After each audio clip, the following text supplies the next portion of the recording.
మాతృభ్యో నమః. ఓం శ్రీ పితృభ్యో నమః. ఓం శ్రీ గురుభ్యో నమః. అచల ప్రేక్షక మహాశయులందరికీ కూడా గురు పూర్ణిమ సందర్భంగా శుభ ఆశీస్సులు. మీరందరూ కూడా ఆ పరమ గురువులు చూపించిన జ్ఞాన మార్గంలో పయనించాలని, అలాగే అత్యుత్తమమైన మానవ జన్మకు వచ్చినటువంటి సాఫల్యతని పొందాలని ఆశీర్వదిస్తూ, గురు పూర్ణిమ సందర్భంగా మీ అందరికీ కూడా చిన్న ఉపదేశం అచలపీఠం ద్వారా మీ అందరికీ అందజేయాలని సంకల్పించుకున్నాము. అనేక బహుకాలం తీవ్ర అస్వస్థత వల్ల మేము ముందరికి రాలేకపోయినా ఆ గురువుల కటాక్షం వలన ఈరోజు మీతో మళ్ళీ ముచ్చటించే భాగ్యం కలిగినందుకు చాలా సంతోషిస్తున్నాం. బ్రహ్మానందం పరమసుఖదం కేవలం జ్ఞానమూర్తిం ద్వంద్వాతీతం గగనసదృశం తత్వమస్యాదిలక్ష్యం ఏకం నిత్యం విమలమచలం సర్వదీ సాక్షిభూతం భావాతీతం త్రిగుణరహితం సద్గురుం తం నమామ్యహం. బ్రహ్మానందం అంటే అత్యంత ఆనందదాయకమైనటువంటి ఆ పరమపదం చేరటానికి అనేక మంది ఎంతో తీవ్ర కృషి చేసి మానవాళికి దగ్గర దారి, వెలుగుదారి చూపించడానికి ఎంతో ప్రయత్నం చేస్తూనే ఉన్నారు. ఇప్పటికీ అటువంటి మహనీయులు ఈ భూమి మీద సంచరిస్తూ మానవాళి యొక్క గమ్యాన్ని నిర్దేశిస్తూనే ఉన్నాం. కానీ అరిషడ్వర్గాలతో కూడుకున్న మనస్సు, అష్టమదాలతో కూడుకున్నటువంటి అహంకారం మనలో తీవ్రతరంగా ఉండటం వలన వారు చూపే మార్గాన్ని మనం అందుకోలేక అనేక కష్ట నష్టాలను భరిస్తూ మానవ జన్మ సాఫల్యాన్ని పొందలేక, గమ్యం చేరలేక అనేక తిప్పలు పడుతూ అనేక జన్మలు ఎత్తుతూ పునరపి జననం పునరపి మననం పునరపి జఠరే శయనం అనే విధంగా మనం అనేకమైనటువంటి అగచాట్లు పడుతున్నాం. ఎంతో మహనీయులైనటువంటి వారు ఈ భారతదేశంలో ఉద్భవించి భగవద్గీతలో చెప్పినట్లుగా యదా యదా హి ధర్మస్య గ్లానిర్భవతి భారతః అభ్యుత్థానమధర్మస్య తదాత్మానం సృజామ్యహం. ఆయన మానవాళి తప్పుదారు పడుతున్నప్పుడల్లా ఒక మహనీయుడిని ఈ భూప్రపంచానికి పంపించి వారి ద్వారా దిశానిర్దేశం చేయడానికి ప్రయత్నిస్తున్నా మనం వారి యొక్క జ్ఞాన దీపికను, జ్ఞాన జ్యోతిని అందుకోలేక సతమతం అవుతూనే ఉన్నాం. ఈ గురు పూర్ణమి నాడు మనం ఆ మహనీయులను ఒకసారి స్మరించుకొని వారు చూపిన వెలుగుబాటులో ప్రయాణం చేయటానికి మనం ప్రయత్నం చేద్దాం. మొదటగా మనం ఈ గురు పూర్ణిమ యొక్క విశిష్టతని తెలుసుకుందాం. ఎందుకని ఈ గురు పూర్ణిమ ఈ విధంగా పండుగలాగా జరపబడుతున్నది అనటానికి ఆది గురువైనటువంటి పరమశివుడు తన జ్ఞాన భాండాగారాన్ని తెరిచి అనేక సంవత్సరాల తీవ్ర తపస్సు ద్వారా తన ఆర్జించినటువంటి జ్ఞానాన్ని మానవాళికి మొదటిసారి సందేశం ద్వారా ఉపదేశించినటువంటి దినం ఈ గురు పూర్ణిమ. అలాగే బుద్ధుడు మొట్టమొదటిసారి బోధగయలో తనకి జ్ఞాన జ్యోతి ప్రకాశం అవ్వంగానే మొట్టమొదటిసారి ప్రజలను ఉద్దేశించి తన సందేశాన్ని అందించిన రోజు. అలాగే మహాభారత కర్త అయినటువంటి వేదవ్యాసుడి యొక్క జన్మదినం. ఈరోజే వ్యాసుడు బ్రహ్మసూత్రాలకి శ్రీకారం చుట్టిన రోజు. బ్రహ్మసూత్రాలు మొదలుపెట్టి ఆ బ్రహ్మసూత్రాలని ఒక సూత్రధారుడుగా నిలిచి మనందరికీ కూడా వెలుగుబాటును చూపినటువంటి ఆ వ్యాస భగవానుడి యొక్క పుట్టినరోజు కూడా. బ్రహ్మసూత్రాలు మొదలుపెట్టిన రోజు ఆ వ్యాస భగవానుడి యొక్క పుట్టినరోజు కూడా. అలాగే జైనులు కూడా ఈ పండుగని జరుపుకుంటూ ఉంటారు.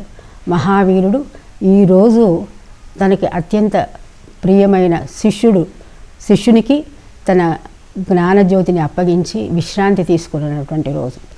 అందువలన ఈ గురు పూర్ణిమని మన భారతదేశంలో కాకుండా అనేక మన చుట్టుపక్కల దేశాలలో కూడా ఈ పండుగని జరుపుకుంటూ ఉంటారు. ఇకపోతే ఇది ఈ గురువు తన జ్ఞానజ్యోతిని పరంపరగా అందిస్తూ వస్తాడు. అంటే ఇది ఎప్పుడూ కూడా నిరంతర జీవవాహినిగా నడవవలసి ఉంటుంది. అందుకని శిష్యుడు ఏ విధంగా ఒక గురువుకై తపిస్తాడో, గురువు కూడా తన యొక్క జ్ఞానజ్యోతిని అందుకోగలిగిన శిష్యుడు దొరకాలని ఎప్పుడూ కూడా తపస్సు చేస్తూ నిరీక్షిస్తూనే ఉంటాడు. అయితే అది అందుకోవటం అనేది సామాన్యంగా చాలా కష్టతరమైన విషయం. ఎందుకంటే ఇంతకుముందు చెప్పినట్లుగా మనమందరం కూడా భవసాగరాలలో మునిగి తేలుతూ ఉంటాం. కాబట్టి ఆ జ్యోతిని అందుకోవటానికి మనం సంసిద్ధంగా ఉండం. మనకి తెలుసు సంసిద్ధంగా ఎందుకు ఉండటం లేదు అంటే దానికి ఒక చిన్న కథ ఒకటి చెప్తాం. ఒకసారి జనక మహారాజు దగ్గరికి ఒక యోగి వచ్చాడట. యోగి వచ్చి ఏమన్నాడంటే, అయ్యా మీరందరూ నువ్వు చాలా జ్ఞానవంతుడవని, నీవు యోగాన్ని సాధించావని, జ్ఞానయోగాన్ని సాధించావని అందరూ చెప్తూ ఉంటారు. కానీ నువ్వు చూస్తే తెల్లారు లేస్తే అన్ని రకాలైనటువంటి సుఖాలలో తేలియాడుతూ మోహాలలో ఉన్నట్లుగా కనిపిస్తున్నది.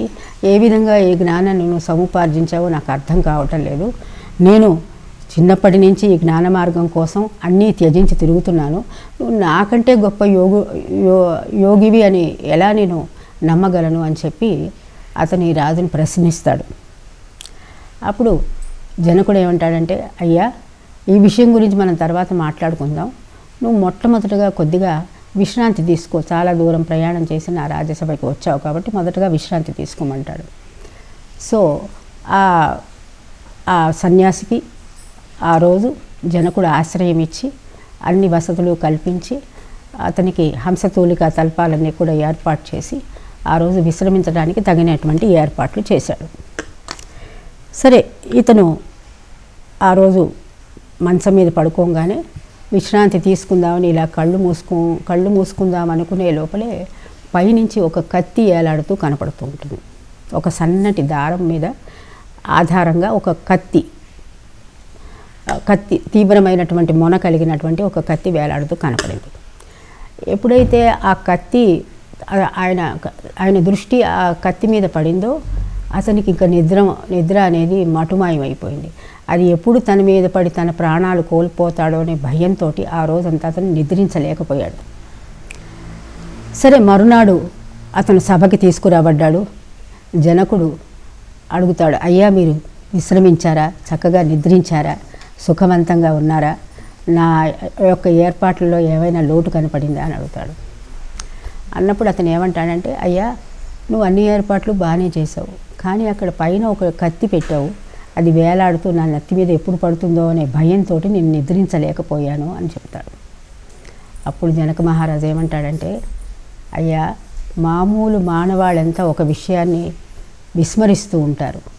మృత్యువు ఎప్పుడైనా సరే తనని కబళిస్తుందన్న విషయాన్ని, ఏ విధంగా ఆ కత్తి ఎప్పుడైతే మన మీద పడినప్పుడు మన ప్రాణాలు కోల్పోతామో, ఆ క్షణంలోనే ప్రాణాలు కోల్పోతామో, అదేవిధంగా మృత్యువు ఏ సమయంలో మనని కబళిస్తుందో మనకి తెలియదు. కాబట్టి ఎప్పుడూ కూడా మనం జాగరూకతతోటే ఏ విధంగానో నిద్రించకుండా ఉన్నావో అదేవిధంగా అన్ని రకాలైన సుఖభోగాలలో నేను ఓలలాడుతూ ఉన్నా కానీ నా మృత్యువును నేను ప్రతిక్షణం గుర్తు చేసుకుంటూ ఉంటాను. కాబట్టి ఆ విషయ వాంఛలలో నా మనసు ఎప్పుడూ వెళ్ళదు. నేను ఎప్పుడూ నా జాగ్రత్తలో మాత్రమే నేను ఉంటానని జనకుడు సమాధానం చెప్పడం జరిగింది. సో అదేవిధంగా జ్ఞానులందరూ కూడా మనకి అనేకసార్లు ఉపదేశం చేస్తున్నారు. నాయన, ఈ ప్రపంచాన్ని పట్టుకుని ఇదే శాశ్వతమని, దేనికోసమనే మీ యొక్క సమయాన్నంతా వృధా చేయవద్దు. మేము అందించేటటువంటి వెలుగు మార్గంలోకి మీరు రావాల్సి ఉంటుంది. మానవ జన్మ సాఫల్యత, మానవ శరీరం, అత్యుత్తమమైనటువంటి మానవ శరీరం మీకు దానికోసమే ఇవ్వడిందని వాళ్ళు పదే పదే ఎన్నిసార్లు చెప్పినా కానీ అజ్ఞాన తిమిరాంధస్య అంటే అజ్ఞానం అనేటటువంటి తిమిరంలో, ఆ చీకటిలో ఉండటమే మనకు అలవాటు అయిపోవటం వలన అందులోనే మనం ఇదే బాగున్నది అనే ఉద్దేశంతో వారు చూపించినటువంటి బాటని మనం అందుకోలేకపోతున్నాం. దీనికి కూడా ఇంకొక చిన్న ఉదాహరణ. కథ అంటే మన యొక్క పరిస్థితి ఎలా ఉంటుందో ఒక కథ ద్వారా చెప్పుకుందాం. ఎందుకంటే మనకి చిన్నప్పటి నుంచి కూడా భారతదేశంలో ప్రతి విషయాన్ని ఒక కథ ద్వారా చెప్పినప్పుడు మనసులకు హత్తుకుంటునే ఉద్దేశంతో ఈ కథా విధానాన్ని భారత కథ ఏ కథనైనా ఒక కథా విధానంగా చెప్పబడిందనమాట. సో ఒకసారి దేవేంద్రుడు భూలోకంలో సంచరిస్తున్నాడు.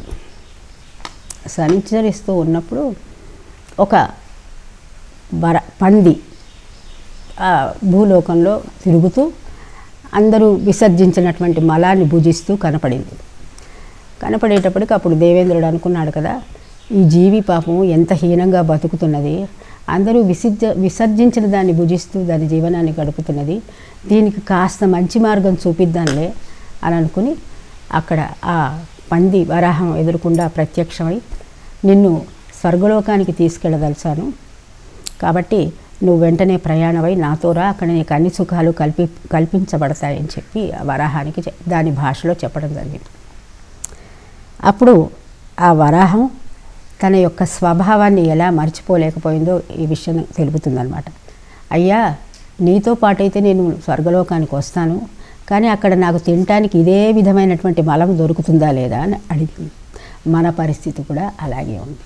ఎందుకంటే స్వర్గానికి వెళ్ళిన, ఆశ్రమాలకి వెళ్ళిన, మహనీయులను దర్శించిన, ఎన్ని వాళ్ళు ఉపచారాలు చేస్తున్నప్పటికీ కూడా మనకున్నటువంటి మోహాంధకారం, అష్టమదాలు, అర్షడ్వర్గాలని వదులుకోలేక వారు చూపినటువంటి జ్ఞానదీపికను అందుకోలేకపోతున్నాం. ఇవాళ నుంచైనా మనం ఆ మహనీయులు చూపినటువంటి బాటలో మనమంతా కూడా నడవాలని ఆశిద్దాం.